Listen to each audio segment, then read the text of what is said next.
Ready to open the hood? UseTool for the tutorials. And for car parts, the right idea is the Mr. Auto app. Easy, fast, and with better prices than on the website.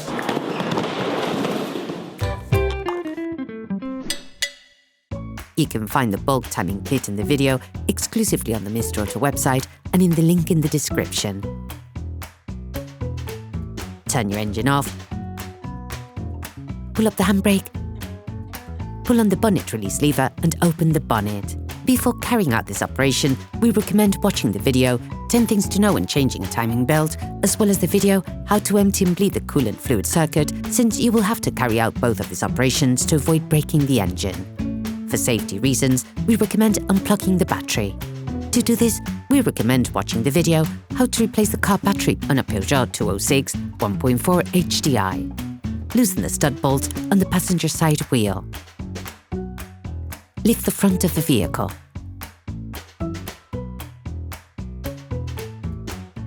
Place the vehicle on the axle stands. We strongly suggest watching the tutorial, raising your vehicle safely before carrying out this step. You can then remove the wheel. Don't forget to slide them onto the vehicle. If the front plastic crankcase is present, you should now remove it. You will first have to empty the coolant fluid circuit. Using adjustable pliers or the specific tool used in the video, remove the hose connected to the radiator, located under the fan on the driver's side. For more information on this step, it is essential to watch the video how to drain and purge your Peugeot 206 1.4 HDI coolant system. You will also need to remove the mud guards. Remove the holding clips using a fork. Then unscrew the screws using a T20 Torx socket. You can now take off the mud guard. For this operation, you have to remove the accessory belt. To do this, we recommend watching our video how to replace the accessory belt on a Peugeot 206 1.4 HDI. You will then need to remove the damper pulley. To do this, you need to stop the crankcase from rotating by stopping the flywheel from rotating. Take the flywheel timing pin. Insert it into the slot between the gearbox housing and the exhaust line. While maintaining light pressure on the timing pin, rotate the damper pulley using a socket wrench and an 18mm socket. This will rotate the crankshaft and the flywheel until you can insert the pin into the flywheel timing point.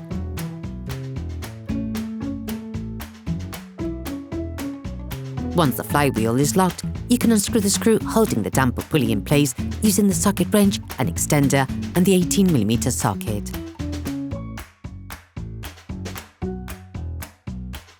Remove the damper pulley. Put the damper pulley screw and washer back onto the crankshaft sprocket. This will allow you to rotate the timing belt during subsequent operations. You can now remove the flywheel timing pin. For this operation, you will have to remove the passenger side engine support. You will therefore have to offset with a jack placed in support of the oil pan. You're also going to have to regularly raise and lower the engine to gain access to certain areas. Take off the engine cover. Using a socket wrench, an extender and a 10mm socket, unscrew the nut holding the injection ECU holder in place.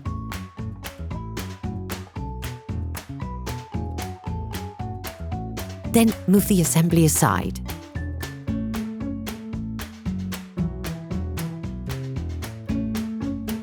Using a pry bar, unclip the cable sleeve from the ECU. Move the computer aside. Unclip the sleeve from the engine mount. Unclip the other sleeve from the upper timing case.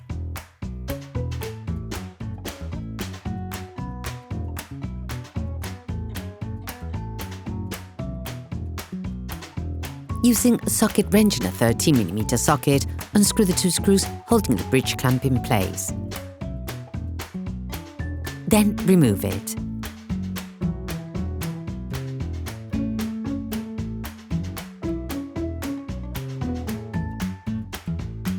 Next, using a socket wrench, an extender and a 16mm socket, unscrew the nut holding the engine mount to the stop.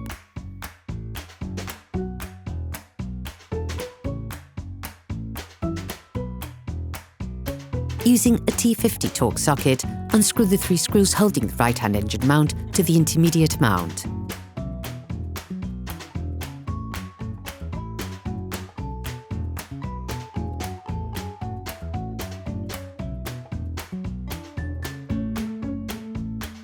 Then, remove the engine frame. Using a socket wrench and a 16mm socket, unscrew the 4 screws holding the intermediate mount in place.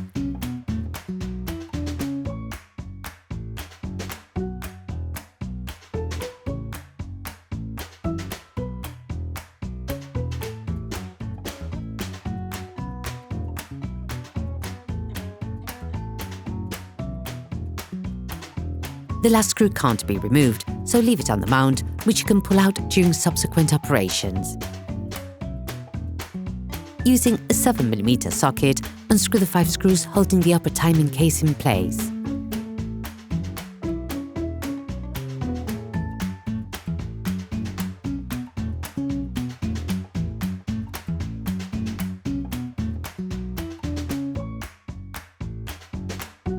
To remove the 4th screw, the plastic holder on the crankcase must be unclipped.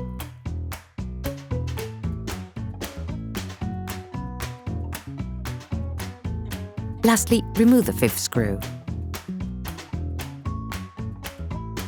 You can now remove the upper timing case. You can now see the timing belt on the camshaft pulley. Now you need to remove the lower timing case. Using a 7mm socket, unscrew the 5 screws holding the case in place without removing them completely.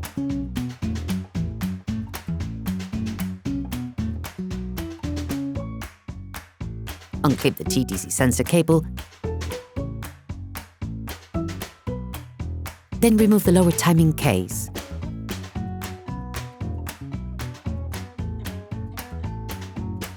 Remove the intermediate mount. You can now see the timing belt on the crankshaft sprocket and on the water pump.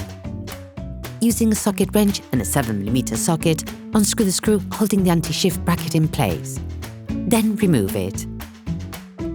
Using a socket wrench and a 10mm socket, unscrew the screw holding the TDC sensor in place. Then remove it. The TDC sensor works by means of the magnetic plate. It is essential that it does not come in contact with magnetized tools. It should also be checked for damage. If it is damaged, it must be replaced. It is time to set the engine. This is a crucial step. This vehicle has 3 timing points.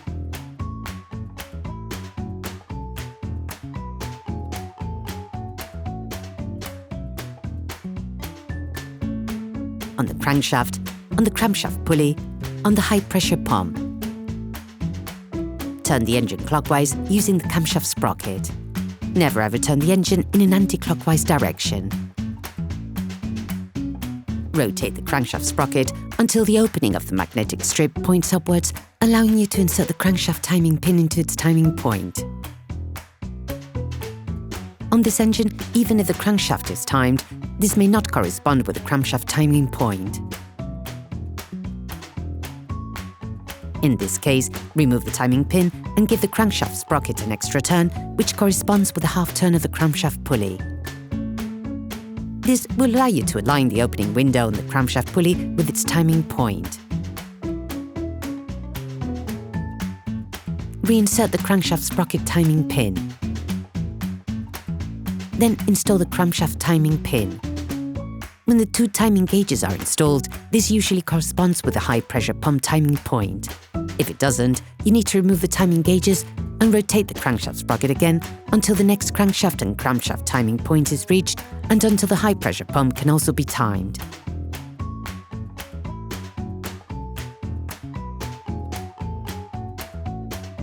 Insert the high-pressure pump timing pin. Your engine is now timed. Using a socket wrench and a 13mm socket, unscrew the screw holding the tensioner pulley in place by a few threads.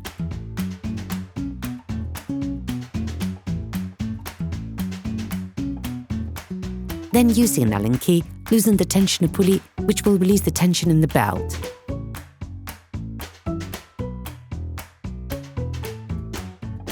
Finish unscrewing the screw. Remove the tensioner pulley.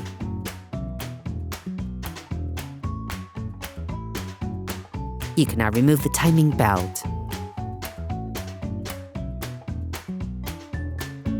Using a socket wrench and a 15mm socket, unscrew the nut holding the take-up pulley in place.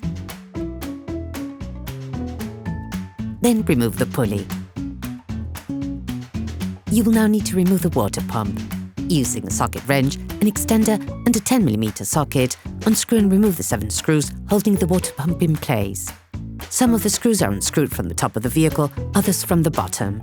Please note that there's always some coolant left in the engine. Get a collection can for the liquid to collect the coolant when it comes out. Pry out the water pump using a small crowbar.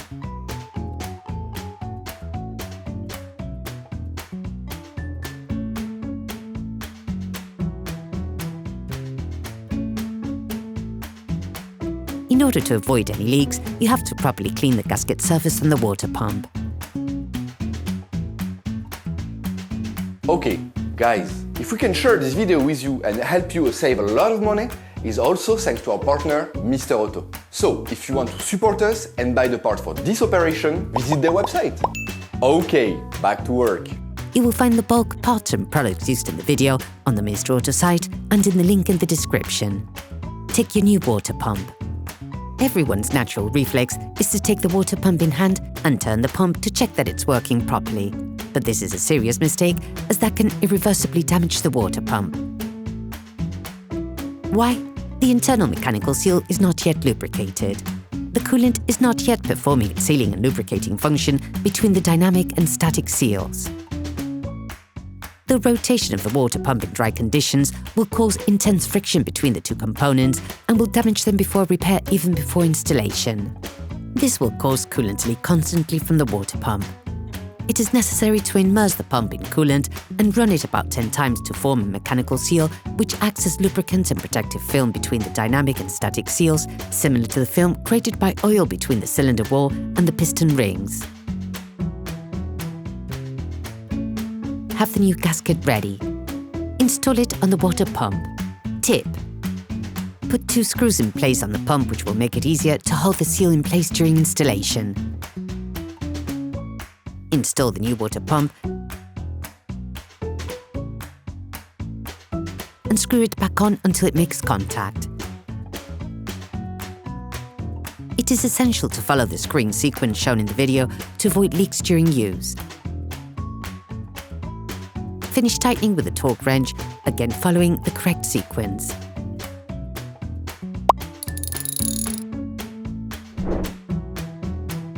Get the new take-up pulley. Put it back in place. Finish off the tightening with the torque wrench. Take the new tensioner pulley provided in the kit. Put the tensioner pulley back in place, making sure the indexing fork is correctly fitted into the engine block. Then roughly screw it back on by hand until it makes contact. Remove the locking pin. Take the new belt, paying careful attention to the proper direction to assemble it.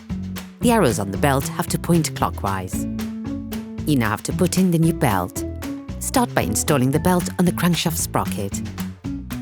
Then bring it over the take-up pulley.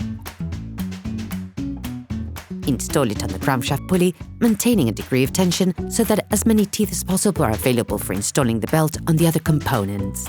Then wind it over the water pump and the high-pressure pump pulley. Finish by installing it on the tensioner pulley. This stage can be rather difficult. Some recommend an alternative method that involves placing the tensioner at the same time as the belt. According to the manufacturer's recommendation, a properly installed belt should have 33 free teeth on the belt strand between the crankshaft pulley and the crankshaft sprocket. Warning: the pulley on the engine should never be tensioned by turning clockwise. Using a 6mm Allen key, tension the belt by turning it anti-clockwise until the index of the moving part of the pulley is in the center of the control zone. While maintaining the tension of the pulley with the Allen key, secure the tensioner pulley nut with a Torx wrench.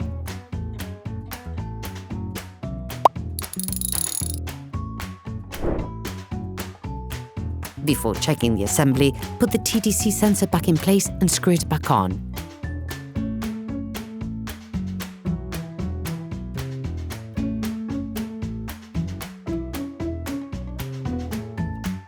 Put the anti-shift bracket back in place and screw it back on.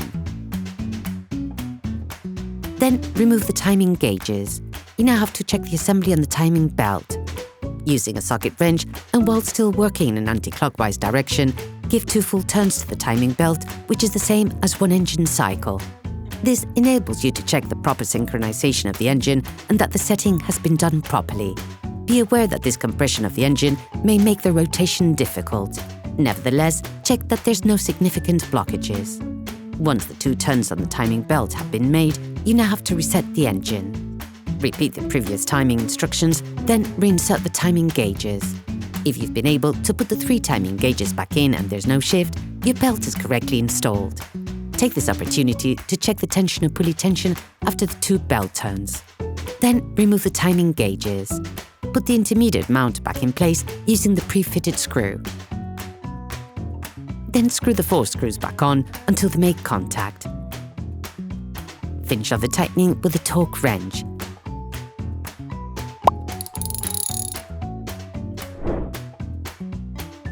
Put the lower timing case back in place. Then screw the 5 screws back on.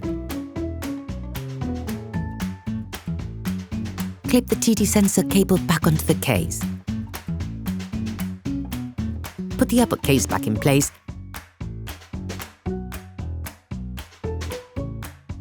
then screw the 5 retaining screws back on. Put the right-hand engine mount back onto the intermediate mount.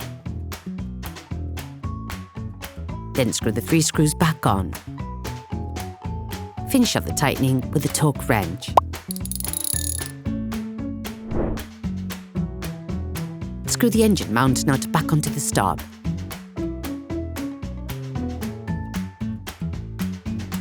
Finish off the tightening with a Torx wrench.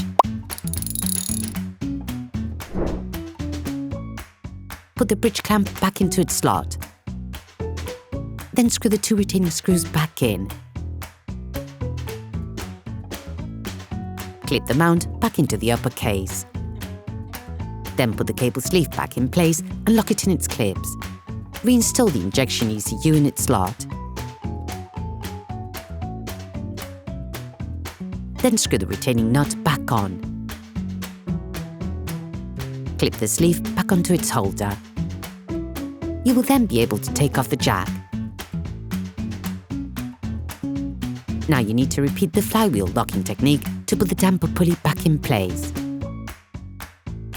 Next, unscrew the screw holding the damper pulley in place. Put the damper pulley back in place.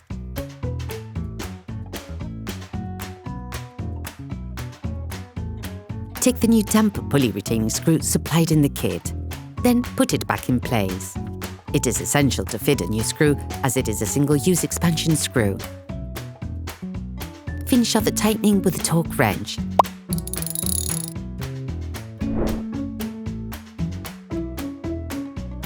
Then add the recommended torque angle using the paint marker technique to have a mark and to visualize the correct torque angle.